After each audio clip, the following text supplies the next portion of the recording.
लेकिन धमकी देना, मुझे गुंडा कहना, अपराधी कहना, तो मुझसे बड़ा कानपुर देहात में कोई बदमाश नहीं है। मैं हिस्ट्री सीटर हूँ कानपुर देहात का। कागज और कलम पुलिस का होता है। मेरे खिलाफ उसने मुकदमे लिखे, उसी सरकार ने खत्म किए। उत्तर प्रदेश के कानपुर देहात में दिशा की बैठक उस वक्त जंग के अखाड़े में बदल गई जब बैठक के दौरान अकबरपुर लोकसभा सीट से बीजेपी सांसद देवेंद्र सिंह भोले और योगी सरकार में राज्य मंत्री प्रतिभा शुक्ला के पति और पूर्व सांसद रहे अनिल शुक्ला वारसी के बीच काफी ज्यादा तीखी बहस हो गई। और तो और बहस इस कदर बढ़ गई कि नौबत दोनों नेताओं के बीच हाथापाई तक आ गई।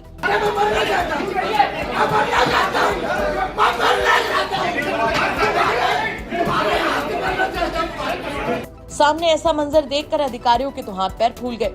किसी तरह वहां मौजूद आला अधिकारियों ने स्थिति को संभाला और बैठक को बीच में ही स्थगित कर दिया गया। बैठक के दौरान पूर्व सांसद अनिल शुक्लवारसी ने सांसद देवेंद्र सिंह भोले पर कई गंभीर आरोप लगाए। वजह ये होती है कि जब आप कोई भी बात जो है न्याय संगत करोगे, तर्क संगत करोगे और टू द पॉइंट करोगे और सामने वाले के पास जब उसका जवाब नहीं होगा तो निश्चित तौर से वो मारपीट में उतारू हो जाएगा। तो आज यही स्थिति हुई जब मैंने माननीय भोले सिंह जी को, जो चेयरपर्सन है उस मीटिंग के, जो उसको हेड कर रहे थे, मैंने उनसे कहा कि जो विषय आप लेके आ रहे हो, ये जो विषय वस्तु जो इसमें 46 पॉइंट दिए गए हैं, क्योंकि क्लियर कट जो है सारी चीज़ें हैं उसमें दिशा के मीटिंग में सरकार ने निर्देश दे रखा है। उसमें अध्यक्ष को पावर नहीं है कि कोई अपने मन से जो है पॉइंट को जोड़ सके, हटा सके। उन्हीं पॉइंट पे तुम्हें डिस्कस करना है। तो हमने कहा आप आरती डिस्टिलरी का मामला लेके आ रहे हो, ये इसमें पॉइंट पे नहीं आ सकता, ये आपकी काम नहीं है। अगर कोई ड्यूटी की चोरी है, जीएसटी की चोरी है, तो जीएसटी कमिश्नर को आप लिखिए। आप आदमी वहाँ भेज करके और अपने प्राइवेट आदमियों को भेज करके वहाँ पे बवाल करा करके और वहाँ दबाव लेकर के आप क्या करना चाहते हो। तो इतने में ही तो मैंने कहा कि भाई आप लोग तो जिस तरीके से 4 लोग हैं तुम्हारे और जिनको तुमने जो है जाकर के वहाँ से मेंबर बनवा दिया है, इसमें गुड्डन सिंह है, राजेश तिवारी है, एक प्रीति द्विवेदी है और एक और सिसोदिया जी हैं। तो हमने कहा जिनको तुम मेंबर बनवा करके ले आए हो, ये सारे जो के मेंबरों से तुम सवाल उठवाते हो और फिर सवाल उठवा करके अधिकारियों से कहते हो जा कार्रवाई करें। अधिकारी कार्रवाई नहीं करता है क्योंकि वो सही है तो क्यों कार्रवाई करेगा। तो उसके फिर तुम खिलाफ जो है कार्रवाई करते हो, कहते हो इसको सस्पेंड कर दो, इसको जेल भेज दो, इसके खिलाफ FIR लिखा दो।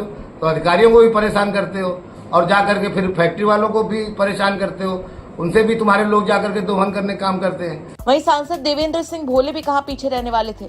उन्होंने कहा कि अनिल शुक्लवारसी हर बार चुनाव से पहले इसी तरह का विवाद खड़ा करते हैं, अफसरों को निशाना बनाते हैं। इसके साथ ही उन्होंने ये तक कह दिया कि अगर बात गुंडों की जाए तो मुझसे बड़ा गुंडा कोई नहीं है। मैं कानपुर देहात का सबसे बड़ा हिस्ट्री शीटर हूँ। लेकिन धमकी देना, मुझे गुंडा कहना, अपराधी कहना, तो मुझसे बड़ा कानपुर देहात में कोई बदमाश नहीं है। मैं हिस्ट्री सीटर हूँ कानपुर देहात का। कागज और कलम पुलिस का होता है। मेरे खिलाफ उसने मुकदमे लिखे, उसी सरकार ने खत्म किए। जिला विकास और निगरानी समिति की बैठक, जिसका भारत सरकार के द्वारा मुझे चेयरपर्सन बनाया गया है, सबके सहयोग से 5 ग्राम प्रधान, जो आरक्षण का तरीका है, जो गाइडलाइन है, और 4 वह मेंबर जो मेरी सहमति से, जिलाधिकारी की सहमति से भारत सरकार जाते हैं और भारत सरकार से नामित होकर आते हैं। उनका प्रश्न है कि ये हम इनको सदस्य मानते ही नहीं हैं, हम भारत सरकार को मानते नहीं, प्रदेश सरकार को मानते नहीं है। इस विषय के लेके पहला बिंदु हुआ कि आप कृपया गाइडलाइन को देख लें। अगर गाइडलाइन में वो चीज़ है तो आप इसको कैसे कह सकते हैं। पहला तो ये विषय हुआ। दूसरा विषय हुआ है, आप पूरे कानपुर देहात के सम्मानित पत्रकार महोदय हैं। आपने इन 50 साल की राजनीति में धरना और प्रदर्शन अधिकारी के खिलाफ देता हुआ देखा होगा, किसी फैक्ट्री वाले के खिलाफ नहीं देखा होगा। फैक्ट्री वाले नियमों से काम करें, ये उनकी जिम्मेदारी है। अगर वो नियमों से काम नहीं करते हैं तो संबंधित अधिकारी को पत्र लिखा जाएगा और उस पर जो विधिक कार्रवाई हो वो कार्रवाई करें। हमारे मित्र हैं, हमारे भाई हैं आदरणीय वारसी जी, उनका काम है सरकार में रहते हुए अभी आपका थोड़े दिन पहले आपने सुना होगा, बहुत थोड़े दिन पहले सुना होगा आपने, वायरल हुआ कि वो मैं सांसद ही नहीं मानता हूँ। इसका मतलब है कि अकबरपुर की जनता का अपमान कर रहे हैं जिसने मुझे चुना है। ये आपने सुना है, आपने वायरल किया है, मेरे पास विजुअल है उसका, कि मुझे सांसद नहीं मानते। मैंने कोई जवाब तो दिया नहीं उनको। फिर दूसरा प्रश्न आता है कि वो किसी के खिलाफ भी शिकायत करें, उस शिकायत पर विधिवत जांच होनी चाहिए, कमेटी से जांच होनी चाहिए। जब चुनाव का वक्त आता है तब वो चलाते हैं परशुराम महासभा, जब चुनाव का वक्त आता है तब वो जात को चलाते हैं।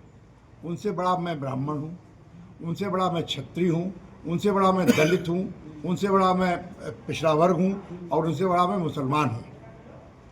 मेरे द्वारा कोई जात के आधार पर काम किया गया हो, इन 11 सालों में MP बना हूँ, 50 साल से राजनीति करा हूँ, MLA भी रहा, मंत्री रहा, तो मुझे पता है उदाहरण तो।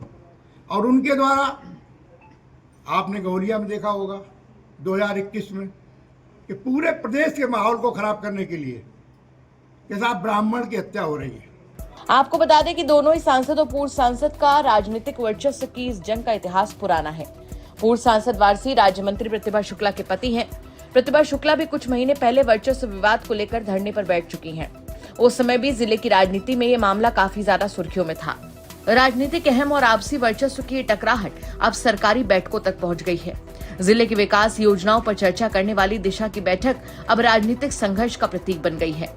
प्रशासन ने बैठक को स्थगित कर अगली तारीख तय करने की बात कही है, लेकिन इस घटना ने जनप्रतिनिधियों के आचरण पर सवाल जरूर खड़े कर दिए हैं। 4-5 गुंडों को बैठाल करके उनको जबरदस्ती मेंबर बना के दिशा का, और इस मीटिंग पे जो है क्या नाम लोगों को टारगेट करते हैं, लोगों को बेइज्जती करते हैं और सबको जो है परेशान करते हैं, जबरदस्ती मुकदमे लिखाते हैं, फैक्ट्री वालों को टारगेट करते हैं, फिर इनके लोगों जा करके वहाँ वसूली काम करते हैं। अगर आप ये वीडियो YouTube पर देख रहे हैं तो हमारे चैनल को सब्सक्राइब करें और बेल आइकन को दबाना ना भूलें। अगर आप Facebook पर ये वीडियो देख रहे हैं तो हमारे पेज को लाइक करें।